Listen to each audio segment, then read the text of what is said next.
ज्ञानवापी परिसर का सर्वे पूरा हुआ। आज दोपहर 12:30 बजे तक ज्ञानवापी मस्जिद में सर्वे की कार्रवाई खत्म हुई, जिसमें हिंदू पक्ष ने दावा किया कि अब तक सर्वे में कई अहम अवशेष मिले हैं। ज्ञानवापी परिसर में हिंदू पक्ष ने दावा किया कि बजूखाने में शिवलिंग मिला है, जिसके बाद वाराणसी कोर्ट ने शिवलिंग मिलने वाली जगह को संरक्षित करने की बात कही। वाराणसी कोर्ट ने आदेश देते हुए कहा कि जिस जगह शिवलिंग मिला उसे सील करने का आदेश दिया, जिसके बाद शिवलिंग मिलने वाली जगह को सील कर दिया गया है। इसके अलावा वहां पर किसी के भी आने जाने पर प्रतिबंध लगा दिया गया है। प्रशासन बजूखाने के पास सुरक्षा बढ़ा दी है, जिसमें सीसीटीवी कैमरों के साथ साथ सीआरपीएफ के जवानों की भी तैनाती की गई है। आपको बता दें कि कल वाराणसी कोर्ट में इस मामले पर सुनवाई होनी है। देखिए, ये काशी की नगरी है। अब काशी की नगरी में थोड़ा सा गोला चढ़ा लेने पर बाबा ही दिखाई देते हैं। हर हर महादेव। गोला खा के आए थे क्या? हो सकता है, मेरे साथ थोड़े खाए होंगे। देखिए, हमने एक लाइन में कहा कि साक्ष्य के बारे में कुछ भी नहीं बताऊंगा जब तक न्यायालय में दाखिल न हो। सबसे बड़ी बात है कि हमारी कमीशन कार्रवाई आज समाप्त हो गई, बिना बाधा के हो गई, और आप शासन प्रशासन सबका भरपूर सहयोग रहा। विपक्षी भी सहयोग किए, जिसमें विशाल सिंह की अध्यक्षता रही। उनके सहयोग में अजय सिंह, अजय मिश्रा और संजय दाढ़ी बहुत अच्छा अपना नेतृत्व किए, निभाए, और बिना बाधा के कार्रवाई पूरी होने पर हम लोग प्रसन्न हैं। ज्ञानवापी परिसर विवाद का मामला इलाहाबाद हाईकोर्ट पहुंच चुका है, जहां विवादों से जुड़ी याचिकाओं की सुनवाई हुई है। ये सुनवाई जस्टिस पांड्या की सिंगल बेंच में हुई, जिसमें समय की कमी की वजह से अगली सुनवाई 20 मई को होगी। आज इस सुनवाई में कोई भी हल नहीं निकला। आज ज्ञानवापी काशी विश्वनाथ विवाद संबंधित 5 याचिकाएं माननीय न्यायमूर्ति श्री प्रकाश पांड्या के सामने आर्गूमेंट के लिए नियत थी, जो अपने नियत समय अनुसार 2 बजे दोपहर टेकअप हुई, जिसमें मंदिर पक्ष की ओर से श्री विजय शंकर रस्तोगी द्वारा और वक्फ बोर्ड की तरफ से मेरे द्वारा तथा अंजुमन इस्लामिया की तरफ से फरमान अहमद नकवी सीनियर एडवोकेट द्वारा रिस्पेक्टिव आर्गूमेंट्स किए गए। लेकिन चूंकि समय अभाव था, आर्गूमेंट्स कंक्लूड नहीं हो पाए, इसलिए कोर्ट ने फ्राइडे को 12 बजे से पुनः मुकदमों को सुनवाई के लिए नियत किया है।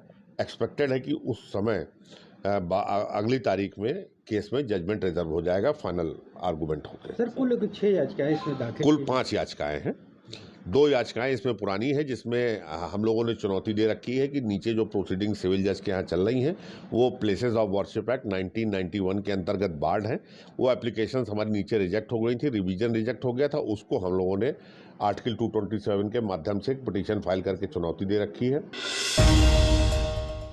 प्रधानमंत्री नरेंद्र मोदी आज नेपाल पहुंचे, जहां उन्होंने लुम्बिनी में शेर बहादुर देवबा के साथ महामाया मंदिर में पूजा अर्चना की। इसके बाद वो Buddhist culture and heritage centre के शिलान्यास में शामिल हुए। इसके अलावा पीएम मोदी नेपाल के प्रधानमंत्री शेर बहादुर के साथ द्विपक्षीय मुलाकात में भी शामिल हुए, जिसमें भारत और नेपाल के बीच 6 MOU भी साइन किए गए। उसके बाद पीएम मोदी ने लुम्बिनी में भगवान बुद्ध के कार्यक्रम को संबोधित किया। इस दौरान उन्होंने कहा कि जिस तरह की वैश्विक परिस्थितियां बदल रही हैं, उसमें भारत और नेपाल की निरंतर मजबूत होती मित्रता, घनिष्ठता पूरे मानवता के हित के लिए काम करेगी।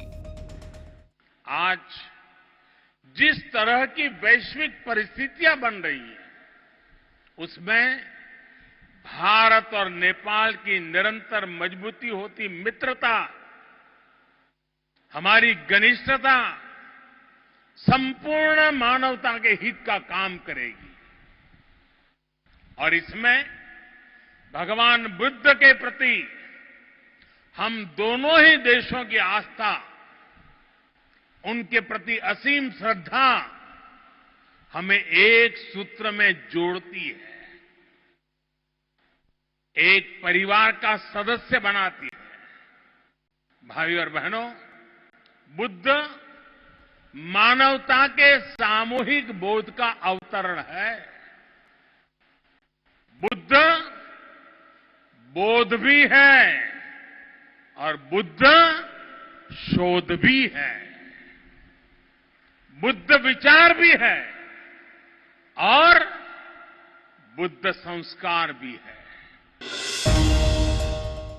नेपाल दौरे के बाद पीएम मोदी कुशीनगर पहुंचे, जहां वो महापरिनिर्वाण स्तूप गए। कुशीनगर से लौटने के बाद प्रधानमंत्री मोदी लखनऊ पहुंचे। लखनऊ में पीएम मोदी मुख्यमंत्री योगी आदित्यनाथ और सभी मंत्रियों के साथ डिनर करेंगे।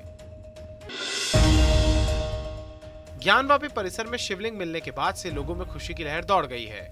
मुरादाबाद में इस उपलक्ष्य में लड्डू बांटे गए। बजरंग दल के कार्यकर्ताओं ने सड़क पर लोगों को रोककर लड्डू बांटकर अपनी खुशी जताई। खनन माफिया पूर्व एमएलसी हाजी इकबाल को इलाहाबाद हाईकोर्ट से बड़ा झटका लगा है। हाजी इकबाल और उसके 4 बेटों की अग्रिम जमानत अर्जी खारिज हो गई है। हाईकोर्ट ने कहा कि अभियुक्तों के पास जमानत के लिए कोई ठोस आधार नहीं है। इसके अलावा हाईकोर्ट ने आरोपियों के खिलाफ लुकआउट नोटिस भी जारी किया। उत्तराखंड के मुख्यमंत्री पुष्कर सिंह धामी ने अल्मोड़ा के लमगारा में कल्याणिका हिमालय देवस्थानम आश्रम के 4थे वार्षिकोत्सव समारोह में हिस्सा लिया। इस दौरान सीएम धामी ने कहा कि पीएम मोदी के नेतृत्व में धर्म और संस्कृति का उत्थान हो रहा है, वो पहले कभी नहीं हुआ था। मोदी जी के नेतृत्व में जिस प्रकार से हमारी धर्म और संस्कृति का उत्थान हो रहा है, वो वास्तव में इससे पहले कभी नहीं हुआ था। ये कोई मंच नहीं है राजनीति का, लेकिन मैं आपसे कहना चाहता हूं कि 2013 में, अभी दीदी कह रही थी कि 2013 की आपदा के समय में मैं काफी समय तक वहां रही, तो आप सब लोगों में से भी जो केदारनाथ जी गए होंगे, उन्होंने उस समय देखा होगा कि पूरा का पूरा परिसर क्षतिग्रस्त हो गया था। आदि गुरु शंकराचार्य जी की समाधि भी पूरी तरह से वहां पर काफी नुकसान हो गया था उसको। आज वहां पर मोदी जी के प्रधानमंत्री बनने के बाद लगभग 400 करोड़ रुपए की धनराशि से आदि गुरु शंकराचार्य जी की समाधि वहां पर स्थापित हो गई है। सीतापुर पहुंचे कैबिनेट मंत्री आशीष पटेल ने छात्रों को टैबलेट बांटे। आशीष पटेल सुल्तानपुर के राजकीय पॉलिटेक्निक कॉलेज में टैबलेट वितरण कार्यक्रम में मुख्य अतिथि के रूप में शामिल हुए थे। इस दौरान उन्होंने सरकार की उपलब्धियां भी गिनाई।